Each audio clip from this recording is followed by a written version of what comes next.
ప్రభువైన యేసుక్రీస్తు నామములో అందరికీ వందనాలు.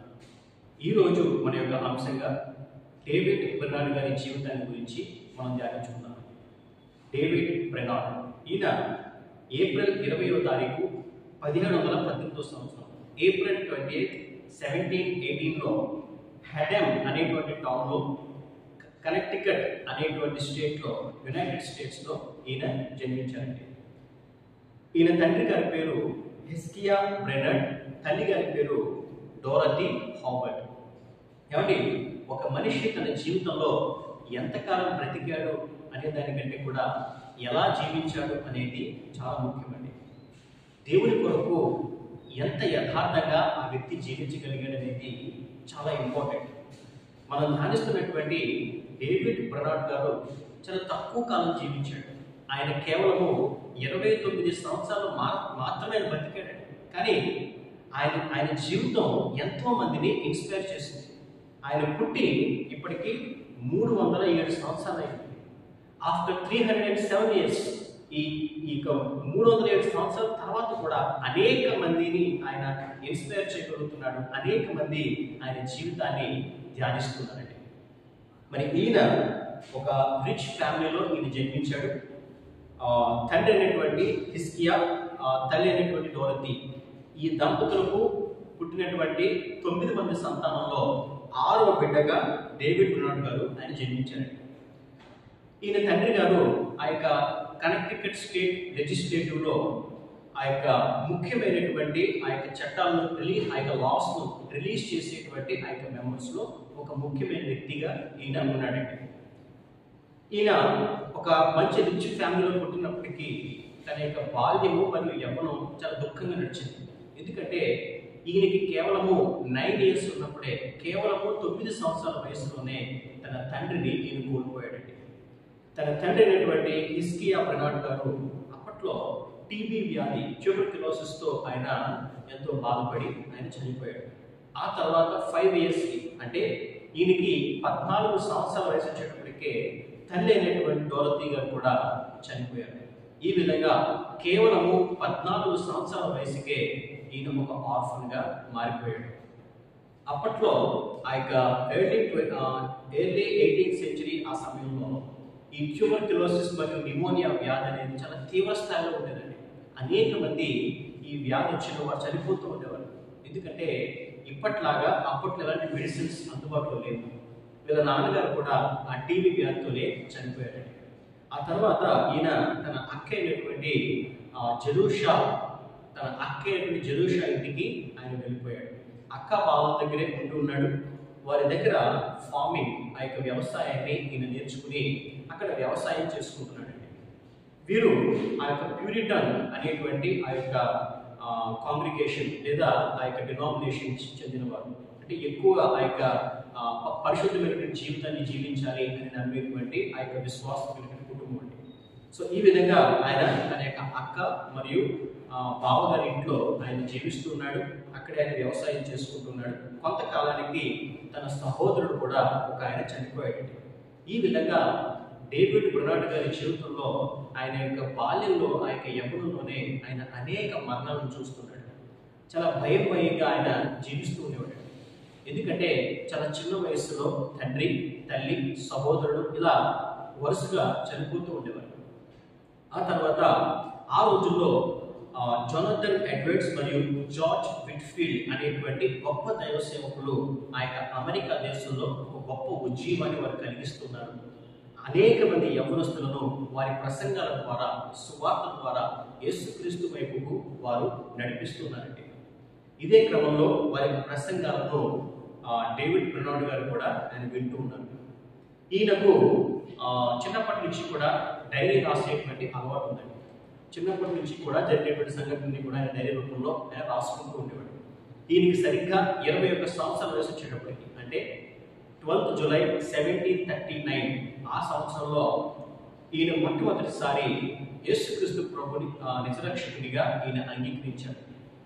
ఒకరోజు రాత్రంతా కూడా ఈయన దేవుడిని ప్రార్థిస్తున్నప్పుడు ఆయన హృదయంలో నుండి ఆయన ఒక స్వరం వినిపించింది. అందులో కొన్ని మాటలు ఆయన విన్నాడండి.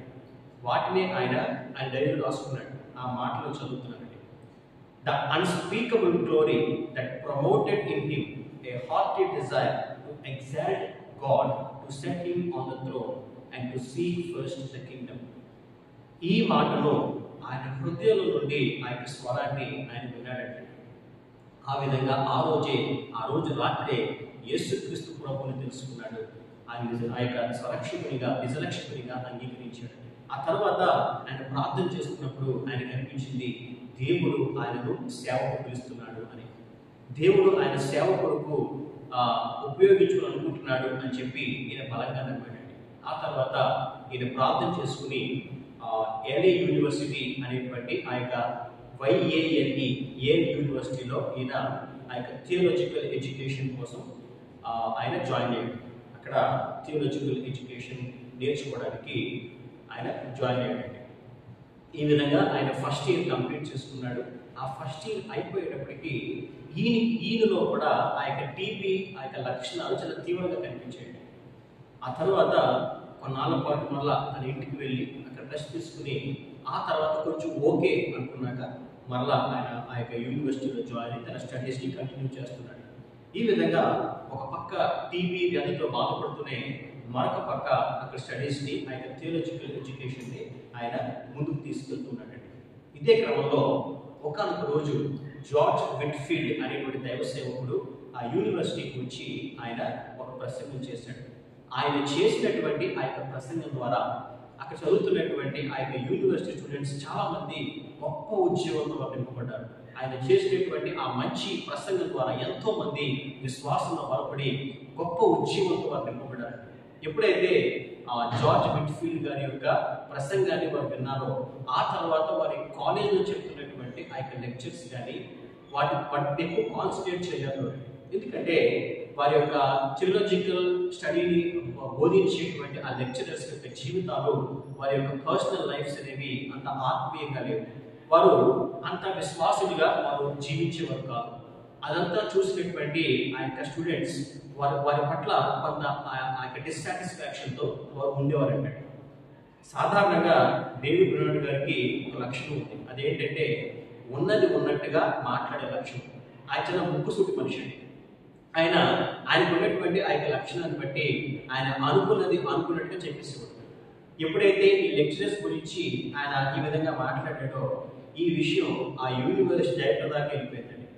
ఆ యూనివర్సిటీ డైరెక్టర్ అయినటువంటి ఆ యొక్క థామస్ గ్లాబ్ గారిని పిలిచి బహిరంగంగా ఆ యొక్క లెక్చరర్స్కి మీరు క్షమాపణ చెప్పాలని చెప్పి ఆయన డిమాండ్ చేశారు. కానీ డేవిడ్ గారు క్షమాపణ చెప్పడానికి ఆయన నిరాకరించాడు. ఎందుకంటే నేను తప్పు చేశాను అని నాకు అనిపిస్తే నేను చెప్తానండి, కానీ నేను అనుకున్నటువంటి ఆ యొక్క విషయాన్ని కేవలము వారు ఆత్మీయంగా నాకు కనిపించట్లేదు, వారి యొక్క పర్సనల్ లైఫ్లో వారి యొక్క టీచింగ్స్లో కానీ ఆ యొక్క ఉద్యోగం నాకు కనిపించట్లేదని మాత్రమే నేను చెప్పాను కదా అన్నప్పుడు వారు యాక్సెప్ట్ చేయలేదు. ఆ తర్వాత డేవిడ్ బ్రూనర్ గారిని ఆ కాలేజ్ నుంచి వారు డిస్మిస్ చేశారు. ఈ విధంగా ఆయన తన థియోలాజికల్ ఎడ్యుకేషన్ పూర్తి అవ్వకుండానే కాలేజ్ నుంచి ఆయన డిస్మిస్ చేయబడ్డాడు. ఆ తర్వాత ఆయన మరలా ఆ యొక్క కనెక్టికట్ అనేటువంటి ఆ యొక్క స్టేట్కి ఆయన తిరిగి వచ్చాడు. తన ప్లేస్కి తిరిగి వచ్చి లోకల్గా ఉన్నటువంటి ఆ యొక్క చర్చెస్లో ప్రీస్టుల దగ్గర ఒక అసిస్టెంట్గా ఉంటూ అక్కడే దేవుని యొక్క పరిచర్యలు ఆయన నేర్చుకుంటూ ఉన్నాడు. ఈయన జీవితంలో ఈయన బైబిల్ని ఆయన ఓన్గా స్టడీ చేశాడండి. పర్సనల్గా ఆ యొక్క బైబిల్ స్టడీ, ఆ యొక్క పర్సనల్గానే ఆ బైబిల్ అంతటిని కూడా చదువుకోవడం, వాటిని ధ్యానించడం లాంటివి ఈయన చేస్తూ ఉండేవాడు. మరి అక్కడ ఉన్నటువంటి ఆ యొక్క ప్రీస్టులు, ఆ యొక్క పాస్టర్స్ అందరూ కూడా ఎప్పుడైతే డేవిడ్ గారి యొక్క ఆ యొక్క ఇంట్రెస్ట్ని మరియు ఆయనకు ఉన్నటువంటి ఆ యొక్క బైబిల్ నాలెడ్జ్ని వారు గమనించారో వారందరూ కూడా కలిసి డేవిడ్ బ్రూనర్ గారికి ఒక మంచి అవకాశం ఇచ్చారు. అదేంటంటే, మిమ్మల్ని ఒక పాస్టర్గా మేము నియమించలేము, ఎందుకంటే మీరు థియోలాజికల్ ఎడ్యుకేషన్ పూర్తి చేయలేదు, కానీ ఒక ప్రీచర్గా ఒక సేవకునిగా మీకు అవకాశం ఇస్తామని చెప్పి వారు చెప్పినప్పుడు డేవిడ్ గారు ఎంతో సంతోషించారు. ఒక మిషనరీగా నన్ను పంపించండి ఒక చోటికి, అక్కడికి వెళ్ళి నేను సువార్త ప్రకటిస్తాను అని అంటే అక్కడ ఉన్నటువంటి ఆ యొక్క Scottish missionary society SMS Scottish missionary society వారు అన్నారు, మీరు ఎక్కడికో వెళ్ళి మిషనరీగా వెళ్ళి దేవుని సేవ చేయడం కంటే మన దేశంలోనే సువార్త అందనటువంటి ప్రాంతాల్లోకి మీరు వెళ్ళి దేవుని సేవ చేయొచ్చు కదా అంటే, నేను ఎక్కడికి వెళ్ళమంటారు అన్నప్పుడు వారు చెప్పారు, రెడ్ ఇండియన్స్ దగ్గరికి మీరు వెళ్ళండి, ఆ యొక్క ట్రైబల్ పీపుల్ దగ్గరికి మీరు వెళ్ళండి, వారికి దేవుని సువార్తను ప్రకటించండి అని చెప్పి వారు చెప్పారండి. ఆ మాట విన్నటువంటి డేవిడ్ గారు వెంటనే దాన్ని అంగీకరించాడు. ఆయన అంగీకరించి ఆ రెడ్ ఇండియన్స్ దగ్గరికి, రెడ్ ఇండియన్స్ అంటే వారు నేటివ్ అమెరికన్స్ అండి. అప్పట్లో ఆ యొక్క అమెరికా దేశంలో ఉన్నటువంటి ట్రైబల్స్, ఆ యొక్క తాండాల్లో ఉన్నటువంటి ఆ యొక్క ట్రైబల్స్ని రెడ్ ఇండియన్స్ అని పిలిచేవారు. అక్కడికి దేవుని సువార్త చేయడానికి ఆ యొక్క SMS అనేటువంటి ఆ యొక్క ఆర్గనైజేషన్ ఈయనను పంపించిందండి. ఈ విధంగా New York, new Jersey and Pennsylvania ఆ ప్రాంతాలకు ఈయన దేవుని సువార్తను ప్రకటించడం కోసం ఈయన సిద్ధపడుతున్నాడు. కాకపోతే ఉన్న సమస్య ఏంటంటే ఈయనకు వారి భాషలేవి కూడా రావు. మరి దేవుడు ఎంత గొప్పగా సహాయం చేశాడంటే అప్పుడే ఆయన ఒక ఫ్రెండ్ పరిచయం అయ్యాడు. ఆయన పేరు జాన్. ఈ జాన్ అనే వ్యక్తికి ఆ ట్రైబల్స్ యొక్క భాషలన్నీ కూడా వచ్చాడు. వెంటనే వీరిద్దరూ కలిసి అక్కడికి వెళ్ళారు. అక్కడికి వెళ్ళిన తర్వాత ఈయన డేవిడ్ గారు వాక్యం చెప్తూ ఉంటే దాన్ని జాన్ గారు ట్రాన్స్లేట్ చేసి వారి భాషలోనికి ఆయన బోధించడానికి ప్రారంభించాడు.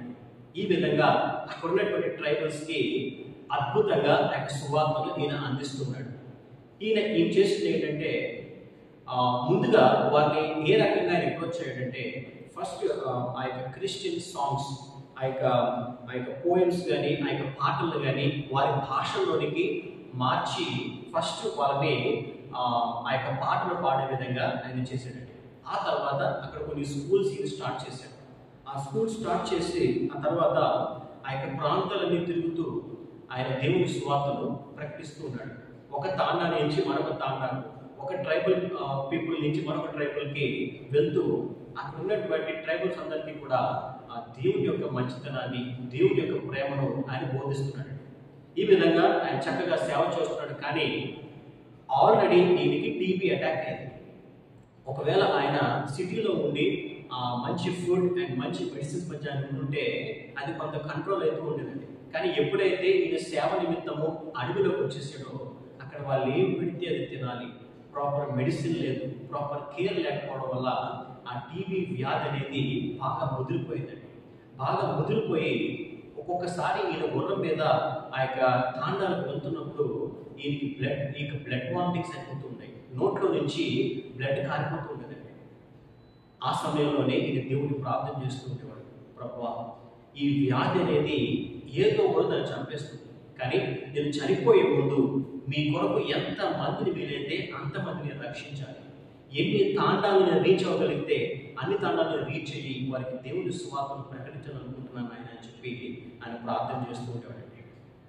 ఈలోపు ఈ యొక్క రెడ్ ఇండియన్స్ మధ్య అంతర్గతంగా ఒక స్ప్లిట్ ఏర్పడింది. ఏంటంటే అప్పటి వరకు అక్కడ ఉన్నటువంటి ట్రైబల్స్ అనే వాళ్ళందరూ కూడా లోకల్ ఉన్నటువంటి ఆ యొక్క విచ్ క్రాఫ్ట్స్, ఆ యొక్క బ్లాక్ మ్యాజిక్, ఇంకా చిల్లంగితనం చేసే వారి మాటలు వారు వింటూ ఉండేవారండి. వారు ఏం చేస్తే ఇది వాళ్ళు చేస్తూ ఉన్నారు.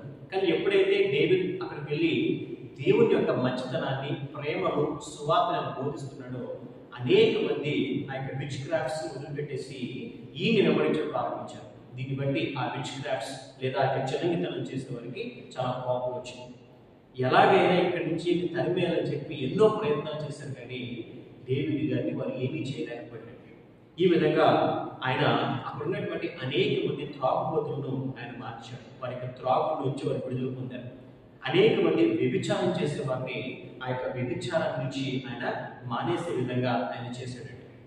అనేక మంది చిన్నతనము ఆ యొక్క బ్లాక్ మ్యాజిక్ చేసే వారందరినీ కూడా వారి యొక్క జీవితాలు మారే విధంగా ఈయన అద్భుతమైనటువంటి సేవను అక్కడ ఈయన చేస్తూ ఉన్నాడు. ఆ తర్వాత ఒక సమయంలో అయితే న్యూ జెర్సీలో ఆ యొక్క ట్రైబల్స్ మధ్య ఈయన దేవుని సువార్తను ప్రకటిస్తున్నప్పుడు ఆయన ఎప్పుడైతే ఆ సువార్తను వింటున్నారో వారి యొక్క పాప స్థితిని బట్టి అనేక మంది అక్కడికక్కడే వారు ఏడుస్తూ పశ్చాత్తాపడడం, అదే స్పాట్లో సుమారు 130 మంది అక్కడికక్కడే యేసుక్రీస్తు ప్రభువుని అంగీకరించి బాప్తిస్మం పొందడం, అక్కడే వారి యొక్క సంఘాన్ని కూడా ఏర్పరచడం లాంటివి అనేకము ఈయన జీవితంలో ఈయన చేస్తూ వచ్చాడు. ఈ విధంగా ఆయన ఎంతో గొప్ప సేవను ఆయన జరిగిస్తున్నాడు. ఏమంటే మనకు సందేహం రావచ్చు, ఏంటంటే డేవిడ్ గారు అంత గొప్ప సేవ చేస్తున్నాడు కదా, మరి అలాంటప్పుడు దేవుడు ఎందుకు ఈయన యొక్క ఆ యొక్క రోగాన్ని స్వస్థపరచట్లేదు అని చెప్పి.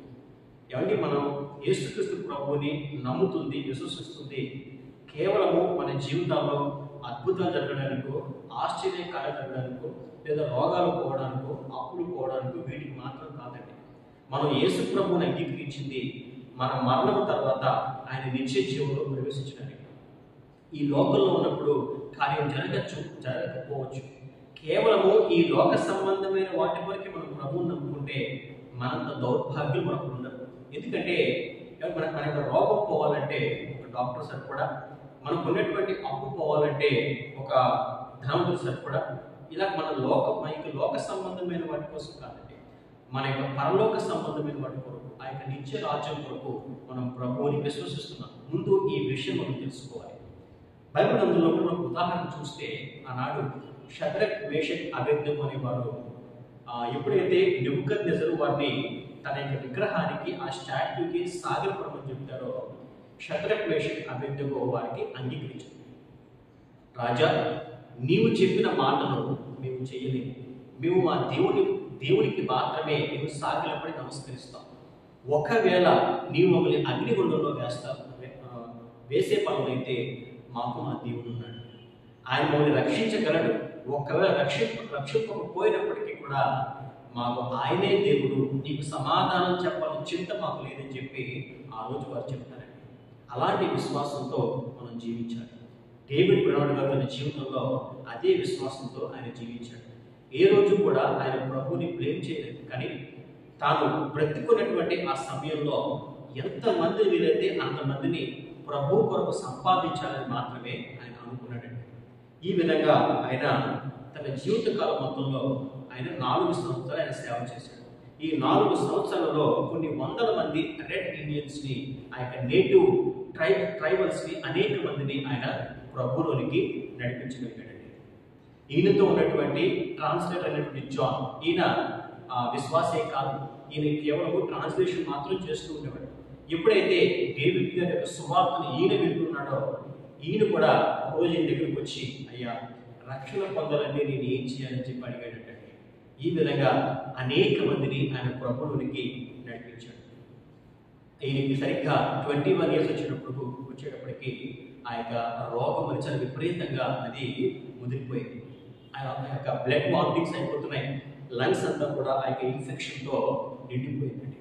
ఈ విధంగా ఆయన చాలా ఇబ్బంది పడుతూ ఉన్నాడు, అనారోగ్యంతో బాధపడుతున్నాడు. అదే సమయంలో జొనాథన్ ఎడ్వర్డ్స్ అనేటువంటి దైవ సేవకుడు ఈయన తన ఇంటికి తీసుకెళ్ళి కొన్నాళ్ళ పాటు తన ఇంట్లో ఉండమని చెప్పి తన ఇంట్లో ఉంచాడండి. అదే సమయంలో డేవిడ్ గారు తన జీవితం జరిగినటువంటి ఆ యొక్క సంఘటనలన్నీ కూడా ఆయన డైరీ రూపంలో ఆయన రాస్తూ ఉండేవాడు. చివరికి అక్టోబర్ 9వ తారీఖు 1747 అక్టోబర్ 9న ఈయనకి 29 సంవత్సరాల వయసు ఉన్నప్పుడు ఆయన ప్రభువును నిద్రించారండి. ఈయన జీవితంలో ఈయన ఎంతకాలం సేవ చేశారు అని అంటే కేవలం 4 years, కేవలం 4 సంవత్సరాలు మాత్రమే దేవుని సేవ చేశాడండి. ఆ తర్వాత ఈయన చనిపోయాడు. కానీ ఈయన క్రియేట్ చేసినటువంటి ఆ యొక్క ఇంపాక్ట్, ఈయన రక్షించినటువంటి ఆ ప్రజలు అనేక మందిని ఈయన ప్రభువును నడిపించగలిగాడు. ఆ తర్వాత ఈయన చనిపోయిన తర్వాత జొనాథన్ ఎడ్వర్డ్స్ గారు ఈయన రాసినటువంటి ఆ డైరీ ఆధారంగా ఈయన లైఫ్ హిస్టరీని the life of David Brown అని చెప్పి ఆయన పుస్తకాన్ని ఆయన ప్రింట్ చేశారు. ఆ పుస్తకాన్ని ఆధారం చేసుకుని ఆ పుస్తకం చదివినటువంటి అనేక మంది ఆ తర్వాత సెంచరీస్లో గొప్ప గొప్ప దైవ సేవకులుగా, గొప్ప మిషనరీలుగా మారి గొప్ప సేవను వారు చేయగలిగారండి. వారెవరో కూడా నేను చదువుతాను. William Carey, John Wesley, Robert Moray, Jim Elliot, Thomas Cook, Henry Martyn, ఇంకా ఇలా ఎంతోమంది డేవిడ్ బ్రౌన్ గారి జీవితాన్ని వారు చదివినప్పుడు వారు ఎంతగానో ఇన్స్పైర్ అయ్యి ఆ తర్వాత తరాలలో వారు అద్భుతమైనటువంటి మిషనరీస్గా మారి ఎంతో గొప్ప సేవను వారు చేయగలిగారు.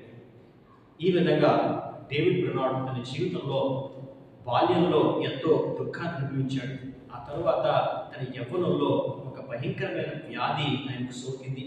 ఆ వ్యాధితో ఒక పక్క బాధపడుతూనే మరొక పక్క దేవుని సువార్తను ప్రకటిస్తూ విశ్వాస వీరునిగా ఆ యొక్క గొప్ప ప్రార్థనాపరుడుగా అనేక మందికి దేవుని సువార్త ప్రకటించి అనేక మందిని రక్షించాడండి. ఇదండి డేవిడ్ బ్రాడ్ గారి యొక్క జీవితం. రేపటి రోజు మరొక మిషనరీ జీవితం గురించి మనం ధ్యానించుకుందాం. దేవుడు తన పరిశుద్ధ వాక్కును దీవించి ఆశీర్వదించును గాక. ఆమేన్.